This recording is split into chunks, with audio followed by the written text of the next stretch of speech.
Assalamualaikum warahmatullahi wabarakatuh.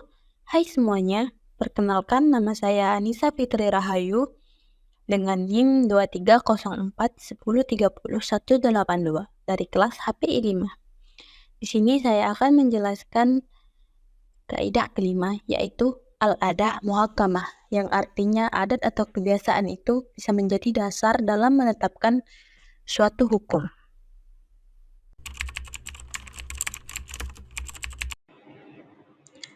Baiklah, qawaid fikih mempunyai beberapa kaidah. Di antaranya adalah seperti yang akan saya jelaskan dalam pembahasan kali ini, yaitu al-adah muhakkamah.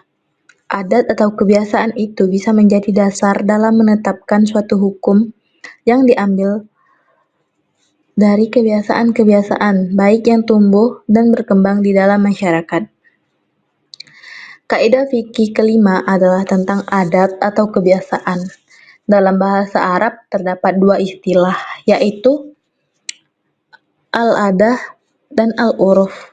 Al-adah adalah suatu perbuatan atau perkataan yang terus-menerus dilakukan oleh manusia, lantaran dapat diterima akal dan secara kontinu manusia mau mengulanginya. Makna kaidah al-adah muhakkamah. Asal mula kaidah ini diambil dari realitas sosial kemasyarakatan bahwa semua cara hidup dan kehidupan itu dibentuk oleh nilai-nilai yang diyakini sebagai norma yang sudah berjalan sejak lama, sehingga memiliki pola hidup dan kehidupan secara sendiri, secara khusus berdasarkan nilai-nilai yang sudah dihayati bersama. Dalam pengertian yang sama, terdapat istilah lain dari al-adah, yaitu al-uruf, yang secara bahasa berarti suatu keadaan, ucapan, perbuatan, atau ketentuan. Sedangkan arti muhakkamah adalah putusan hakim dalam pengadilan dalam menyelesaikan sengketa. Dasar hukum kaidah al-adah muhakkamah yaitu Al-Quran dan hadis. Berikutnya yaitu perbedaan al-adah dengan al-uruf. Proses pembentukan adah adalah akumulasi dari pengulangan aktivitas yang berlangsung terus-menerus, dan ketika pengulangan tersebut bisa membuat tertanam dalam hati individu, maka ia sudah bisa memasuki wilayah muta'aruf. Adah berubah menjadi uruf, hakikat al-urfiyah, sehingga adah merupakan unsur yang muncul pertama kali dilakukan berulang-ulang. Kemudian dasar hukum kaidah al-adah muhakkamah yaitu Al-Quran dan hadis. Berikutnya yaitu perbedaan al-adah dengan al-uruf. Proses pembentukan adah adalah akumulasi dari pengulangan aktivitas yang berlangsung terus-menerus, dan ketika pengulangan tersebut bisa membuat tertanam dalam hati individu, maka ia sudah bisa memasuki wilayah muta'aruf. Adah berubah menjadi uruf, hakikat al-urfiyah, sehingga adah merupakan unsur yang muncul pertama kali dilakukan berulang-ulang.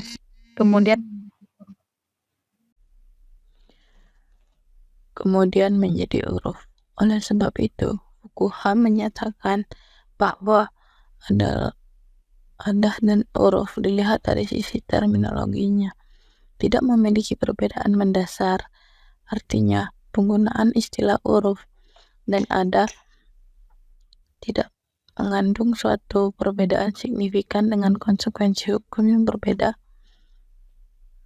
Meskipun demikian, fuqaha tetap memberikan definisi berbeda, di mana huruf dijadikan sebagai kebiasaan yang dilakukan oleh banyak orang, kelompok, dan muncul dari kreativitas imajinatif manusia dalam membangun nilai-nilai budaya.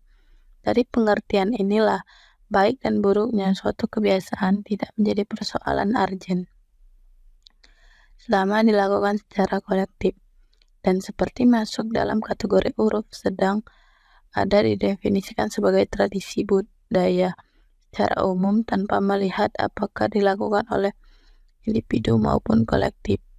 Dari pengertian tersebut dapat diambil kesimpulan bahwa perbedaan ada dan uruf jika dilihat dari aspek berbeda, yaitu ada hanya melihat dari sisi pelakunya dan boleh dilakukan pribadi atau kelompok, serta objeknya hanya melihat pada pekerjaan. B yaitu uruf hanya menekankan pada adanya aspek pengulangan pekerjaan dan harus dilakukan oleh sekelompok, sedangkan objeknya lebih menekankan pada posisi pelakunya. Sedangkan persamaan ada dan uruf merupakan sebuah pekerjaan yang sudah diterima akal sehat, tertanam dalam hati dan dilakukan berulang-ulang sesuai dengan karakter pelakunya. Persamaannya, al-adah dan al-uruf adalah sebuah pekerjaan yang sudah diterima akal sehat, tertanam dalam hati, dilakukan berulang-ulang, dan sesuai dengan karakter pelakunya. Dalam bahasa Arab, al-adah sering pula disetarakan dengan al-uruf. Dari kata terakhir itulah kata al-ma'ruf yang sering disebut dalam Al-Quran. Oleh karena itu, makna asli al-ma'ruf ialah segala sesuatu yang sesuai dengan adat kepantasannya. Contoh penerapan kaidah al-adah muhakkamah. 1. Bidang ubudiyah tentang waktu membaca zikir pagi dan petang. Waktu pagi dan petang tidak ada penjelasannya secara tegas di dalam syariat. Oleh karena itu, dibawa kepada makna bahasa atau uruf, di mana para ulama mengatakan bahwa waktu pagi itu sejak setelah subuh sampai sebelum zuhur, dan waktu petang itu setelah asar sampai malam.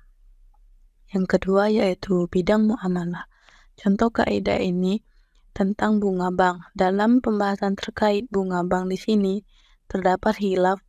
Ada yang mengatakan bahwa bunga bank termasuk riba dan ada pula yang mengatakan bahwa bunga bank bukan riba, sebab bunga bank merupakan biaya administrasi dan itu sudah menjadi adat yang telah disepakati, baik bank domestik maupun internasional. Walau demikian, ulama sepakat bahwa riba hukumnya haram, serta keharamannya bersifat taufiqi bukan ijtihadi. Sebagaimana firman Allah pada surah Al-Baqarah ayat 275.